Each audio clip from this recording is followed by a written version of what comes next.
Sénégal yëpp ak àdduna yëpp ñuy seetaan di wax ne man maa ngi tudd Pape Demba Diop maa ngi dëkk jóge ba Tëngéej ñëw fii bis bi rien que pour taxawu xeex homosexualité ak lépp lu xeet dox moom muy woo laat ñu woowee jëm si kuréelu LGBT parce que gis nañ ne àdduna bi fi mu toll nii yàqu na yàqu boo xamante ne ni dañ bëgg a nekk si àdduna boo xam ne dañ naan maanaam interdiction du amati daal lu neex waaye mu def te ñun Sénégal li ñu yóbbee lii yëpp mooy ñun depuis suñu indépendance la ñun nax ba léegi dugal ñu suñu constitution li ñuy ooyee laïcité ne ñun ay pays laïque lañ te alors que Sénégal ñëpp c'est un pays religieux parce que lu tax 95% de la population sont des musulmans presque 5% bi ñii si ëpp ay chrétiens lañ kon xam nga ñooñu sont des religieux bu ñu gëmloo wee nag nañu ñun ay laïque lañ ba tax si loolu la ñuy basé wu du ñu nax naan ñu ay góor jigéen dañ koy daganal suñu réew te ñun suñu diine islam daganul dafa bañ góor jigéen diine chrétien daf ko bañ si xeet dem na xeet bu ñu la ko mën a tujjalee léegi gars yi léegi suppi nañ ko bëgg ko indi léegi ne loolu ay penchant naturel la nit góor war na mën a yëg am moroom yëg-yëgam si moroomu góoram jigéen am yëg-yëgam si moroomu jigéenam moo tax ñu indi la ay genre alors que ça n'existe pas yàlla ñaari sexe la bind muy sexe homme mâle ak sexe femelle góor ak jigéen lu mu bind la ñaar yi si ñooyu la si bind bu ñu demee nag ba bëgg ñun suñu réew yi ñoo xam ne ñooy woote ne jullit lañ di jël yooyu di ko daganal si suñuy loi si suñuy assemblée nationale askan wi toog tey fii dafa waroon fees kenn waru woon xaj fii ñëpp waroon génn ñu xeex imposer suñu état du Sénégal parce que ay loi nit ñoo ko bind yàlla bindalu leen ko ñoom ay nit ñun ñoo ko bind def si li leen neex li leen arrangé président Macky Sall bu bëggee loi tey day dem jox ko assemblée gars yi dugal ko ñu voté ko kon lii peuple bi ñoo ko bëgg peuple Sénégal ñoo bëgg ñu criminaliser góor jigéen te par force dañ leen ko war a imposer bi nga lii warul dakk li ma gis su ma mënoon accéder fee si podium bi loolu laa fay wax waruñu ñëw dajaloo tey jii ne après tasara dem du mujj fañ dañ ko war a imposer di ko dajaloo chaque jour di ko dajaloo ba keroog ñuy jël loi ñu voté assemblée nationale ñu criminaliser ko par force loolu mooy yoon Sénégal ñun ñuy ba drapeau Sénégal bi ñu xam ko président yi moomuñu réew mi député yi moomuñu réew mi loi dañuy voté loi pour askan bi te askan bi loolu lañ bëgg kon dañ leen ko war a imposer par force tous les khalifes généraux ont signé l'église a signé personne ressources yi ne Sénégal yëpp bëgg lu baax signé nañ kon waruñu si dellu ginnaaw bu laajee li ñuy jar parti politique yi ñuy ñëw fii chaque jour dañ ko waroon def marche boo xam ne dañ jaral na sax ñuy lal fii ay basang di finaan ba keroog ñu koy criminaliser loolu daal laa amoon lu ma siy wax di si. léegi lan nga mën a wax jeunesse bi nga xam ne xaalis moo leen dugal ci wàllu góor jigéen. non àdduna yëpp li koy indi yëpp loolu yëpp si ñuy njiit yi la rek parce que dañ jël dëkk bi appauvrir population bi maanaam nañu ñàkkaloo ñii di nga nit bu demee ba ñàkk ba tollu fenn fi di liñ naan ngëm day den si moom parce que instinct de survie lañ tollu Sénégal moo tax ñi di jël gaal di dem Barça na jaral na ma dee parce que askan wi li ñu waroon am ñi ñu jiite ñoo ko jël téye ko di leen utiliser léegi loolu nag duñ si mere askan wi de nit bul mere kenn parce que dafa jël yoon bu bon parce que ñun ñi ñu waroon jiite ñoo créé loolu tey pauvre loolu nañ nit ñi ba tey dañuy ñaata nit nga fay gis ñu wax tey lii suba ñu génn si ku amul dara pour nga ñàkk sa ngor dafa yomb te ñooñu ci loolu la ñuy imposer li ñuy def yëpp ay planification la loolu moo tax bëgguñu ñun askan wi am suñu sañoon mas a am parce que fii ku ne bu amee nekk aise kan mooy toppa si ginnaaw politicien léegi jeunesse bi nag liñ leen war a wax message bi ñu leen war a land mooy comme benn message bi ma gis président Ousmane Sonko di kanaan ak ku mel ne ay Abdou Karim Gueye xurum xaax mooy li fekk ñuy génn di abandonné réew mi nañ taxaw fii ñu xeexaa ñoom ñu jaay leen suñu bakkan dee benn yoon la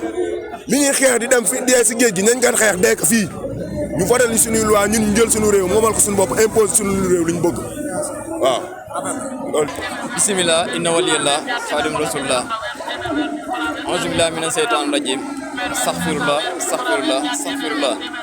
tuuboo ilay ñu ngi leen di ziar bu baax di leen sant ci liggéey bu rafet bi ngeen di def nga xam ni ñun li ñu yëkkati fii mooy dañoo laal suñu pas-pas dañoo laal suñu ngëm-ngëm te suñu borom ci boppam dafa ni boo gisee lu ñaaw da nga koy jóg xeex jox na la nag ñetti moyens ya nga xam ne moom nga ko war a xeexee bi ci njëkk mooy da nga koy génnee da nga koy saafara ci say loxo boo ko mënul saafara ci say loxo nga wax ko ci sa làmmiñ boo ko mënul wax ci sa làmmiñ nga naqarlu ko ci sa biir xol te ñun nag tollooguñ foofu dañoo war a jóg ànd boole suñu doole boole suñu jom xeex lii nga xam ne tey jii moom la ñuy xeex ñun ñëpp nga xam ni bépp diine daf koo bañ soo jëlee ci histoire nga xam ni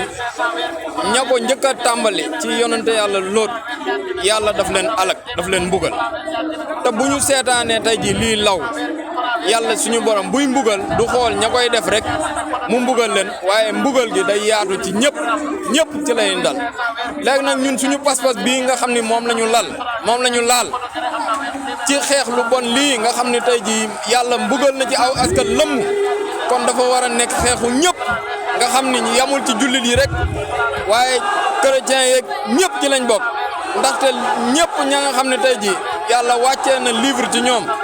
muy livre révélé ñoom ñëpp seen diine dafa bañ ak ngóor jigéen kon li ñuy sàkku daal mooy nañu ko yóbbu assemblée nationale ñu voté ko criminaliser ko ndaxte dañoo criminaliser viol criminaliser les violences faites aux femmes kon lii nga xam ne tey jii mën naa jur maanaam alkande askanu lëmm kon nañ ko criminaliser gouvernement bi nag wane na position am nee na ñoo amuñu jafe-jafe ak ñoom askan wi ñoo am jafe-jafe ak ñoom askan wi nag génn na wane seenu jafe-jafe génn nañ wane ni ñoom kat ànduñu ci lii kon su fekkee député yi askan wi la nekkal ca assemblée kon askan wi nag moom génn nañ wane seen position ni ànduñu ci lii kon nañ ko jàllale voté ko criminaliser nga xam ne lii du am ci Sénégal ndaxte Sénégal réewum diina la réewum 95% des musulmans kon loolu du ay caaxaan te buñ ne Sénégal réewum laïc la dañuy wax rek réewum laïc man ni ma ko jàngatee mooy yoonu diine nekkul ci doxalinu réew te yoonu diine nag buñ ko génnee ci doxalinu réew fa ñuy yóbbu réew mi du doon lu jag du doon lu baax du doon mujj gu rafet kon ñu ngi leen di gërëm bu baax a baax di leen sant ci liggéey bu rafet bii ngeen di def wasalaam. maa ngi nuyu ñëpp maa ngi nuyu kilifa diine yi ne ci Sénégal yëpp kilifa diine yëpp nag muy chrétien yeeg ñëpp di leen wax nag ñoom seen message man li ma gis des na quoi naka signature dong ñun doyuñu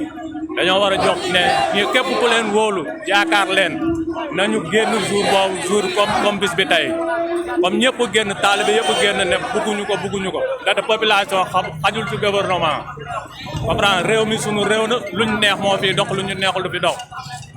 kii bi nag gouvernement bi nag bu nekkee 100 lañ jël ñoo ngi 99 bi ndaxte boo xoolee suñu kayit administration yëpp affaire de góor jigéen la kon ñun benn bi ñu desa nag nañ fexe góorgóorlu mu dej te ñoo ngi ñaan tamit jeunes yi mën a voté ñu defaraat seen carte d'identité ba ñu mën a voté ndax li ñu bëgg ñu mën ko am wasalaam. bismillahi rahmani rahim alhamdulillahi rabbil alamin wa sallallahu wa sallam ala nabiyyina muhammad wa ala alihi wa sahbihi ajmain ko arde ɗo tan e place de la nation hannde pour hollude gañka men e hollude mette men ko yiɗa ko waɗede ɗo e leydi ndi walla e teddungal tottangal affaire goor jiguen ɗo e Sénégal parce que Sénégal leydi ndi ko leydi l'islam guila temps Mayamiraɓe guila temps Cheikh El Hadj Oumarul Fouti e ko edi ɗum e Cheikh El Hadj Malick Sy e Cheikh e Serigne Touba ha yetti to jettiɗen ɗo hannde so wiyama noon ko goor jiguenuji ne gatta en mbaɗa ko jiiɗi e leydi ndi e ɗum ɗon wona ko foti wadde ɗum noon onon wonɓe assemblée nationale kayitaji ɗi so jeehi ha jettimon goto fof ko foti ƴewde janggo e jaam sa aflima junggo ma ñamar wone nder kabru ma ganda ka poɗɗo wadde voté ɗum ɗo woto yaha ɗo e leydi ndi par ce que Allah tagiri yimɓe ko worɓe e rewɓe e wona rewɓe yo ndes worɓe walla worɓe woto ndes rewɓe par ce que so ɗum waɗi ɗo e leydi ndi e Allah ne wawi halkirde ɗum leydi ndi te kadi aussi e aada men hoore mum jaɓani ɗum aada men e ko hoore mum wona ko jaɓi ɗum wiyani l'islam taw par ce que so yimɓe so gummagi darini ɗum ɗo janggo e jaam ma yi gorko ene resi gorko debbo ene resi debbo te ɗum ɗon wona ken nawa leydi mum te ɗum ɗon musiba ɓurta ɗon en jii joni e leydi Amérique ɓe sikki adjoint ministére de transport kañum resi ko gorko ko goor jiguen ko noon kadi o ministére mabɓe de la santé ko goor jiguenu jogui ɗum donc il faut daroɗen enen foye ɗum ɗo no ɗum ɗo wasi wonirde ɗo e leydi ndi wa sallallahu wa sallam ala nabiyina Muhammad wa ala alihi wa sahbihi ajmain